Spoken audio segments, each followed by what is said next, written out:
ఆంధ్రప్రదేశ్లో ఉన్న విద్యార్థుల తల్లులకు రాష్ట్ర ప్రభుత్వం ఒక అదిరిపోయే తీపి కబురు అందించింది. మీరు కూడా తల్లికి వందనం పథకానికి సంబంధించి 13,000 సాయం కోసం ఎదురుచూస్తున్నారా? అయితే ఈ వీడియో మీకోసమే.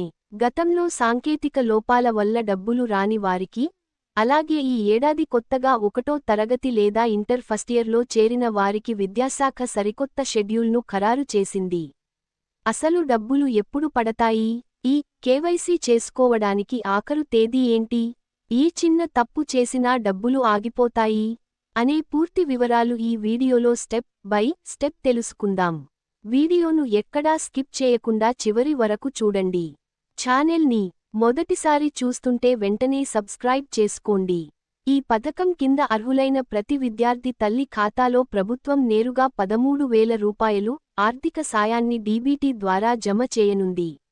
ఎవరు అర్హులు? పాఠశాలల్లో కొత్తగా 1వ తరగతిలో చేరిన విద్యార్థులు, జూనియర్ కళాశాలల్లో చేరిన ఇంటర్ ఫస్ట్ ఇయర్ విద్యార్థులు, గత విడతలో ఆధారీ, కేవైసీ అవ్వక లేదా ఇతర సాంకేతిక సమస్యల వల్ల లబ్ధి పొందని అర్హులైన తల్లులు. ఈ విడతలో దాదాపు 2.78 లక్షల మంది కొత్త విద్యార్థులు మరియు పాత లబ్ధిదారులకు లబ్ధి చేకూరనుందని ప్రభుత్వం అంచనా వేసింది. ఇప్పుడు అత్యంత ముఖ్యమైన తేదీల వివరాలు చూద్దాం. దరఖాస్తు మరియు ఈ కేవైసీ ఆఖరు తేదీ ఆగస్టు 25. బ్యాంక్ ఖాతాల్లో నగదు జమ అయ్యే తేదీ ఆగస్టు 30. ఆగస్టు 25వ తేదీలోపే మీరు ఈ కేవైసీ ప్రాసెస్ పూర్తి చేసుకోవాలి. విద్యాశాఖ అధికారులు వెల్లడించిన సమాచారం ప్రకారం ఆగస్టు 30న ప్రభుత్వం బటన్ నొక్కి నేరుగా తల్లుల బ్యాంక్ ఖాతాల్లో 13,000 జమ చేయనుంది. కాబట్టి ఆగస్టు 25 వరకు వేచి చూడకుండా ఈరోజే సచివాలయానికి వెళ్లడం మంచిది.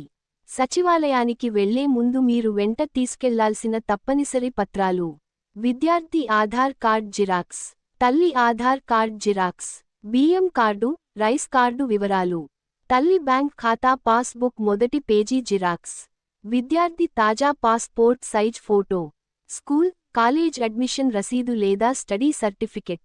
దరఖాస్తు ప్రక్రియ: మీ సమీపంలోని గ్రామవార్డు సచివాలయానికి వెళ్లి అక్కడ ఉండే వెల్ఫేర్ అండ్ ఎడ్యుకేషన్ అసిస్టెంట్ లేదా వార్డ్ ఎడ్యుకేషన్ సెక్రటరీని కలవాలి. పత్రాలు సమర్పించి బయోమెట్రిక్ లేదా ఐరిస్ ద్వారా మీ కేవైసీ పూర్తి చేయించుకోవాలి. చాలా మందికి అర్హత ఉన్నప్పటికీ అకౌంట్లో డబ్బులు పడవు.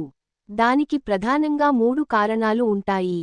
ఎన్పీసీఐ ఆధార్ సీడింగ్ కాకపోవడం, మీ బ్యాంక్ అకౌంట్కు ఆధార్ కార్డ్ లింక్ అయి ఎన్పీసీఐ మ్యాపింగ్ జరిగి ఉందో లేదో తక్షణం బ్యాంక్ బ్రాంచ్కి వెళ్లి సరిచూసుకోండి. ఎన్పీసీఐ లింక్ కాకపోతే డీబీటీ లావాదేవీలు ఫెయిల్ అవుతాయి.